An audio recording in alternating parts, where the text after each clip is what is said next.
Now, I know we're here in Oklahoma City. We're in the heart of shale country.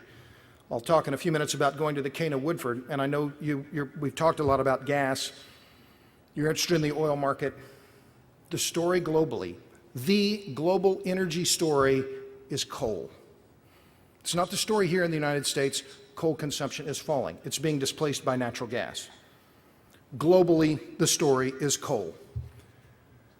A few months ago, the IEA predicted that by 2017, global coal consumption will grow by about 12 million barrels of oil equivalent per day, roughly 1.5 Saudi Arabias of new coal demand.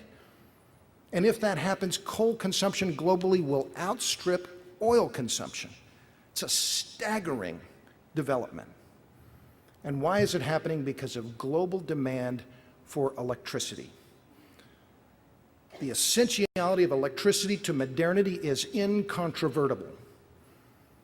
The essentiality of electricity to modernity is incontrovertible, and globally, the developing countries are using coal because it's cheap, it's abundant, and it's not controlled by any OPEC-like cartels. And they're going to continue burning coal because of those factors. It also requires very little infrastructure.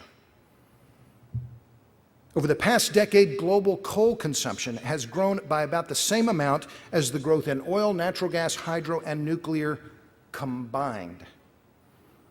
In 2011 alone, these aren't my numbers, these are BP Statistical Review data, you can check them yourself.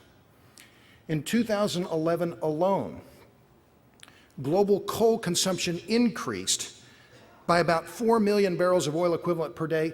That increase is nearly equal to all global non-hydro renewables. In 2011 alone, China brought online 55 gigawatts, 55 billion watts of new coal-fired capacity. That's nearly equal to all of the current nuclear capacity under construction globally. We can talk about CO2 emissions all day long, all decade long. CO2 emissions are not falling.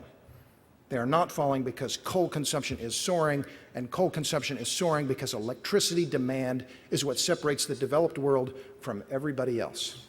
The availability of cheap, abundant, reliable electrons is the reason we live the standard of living that we do today.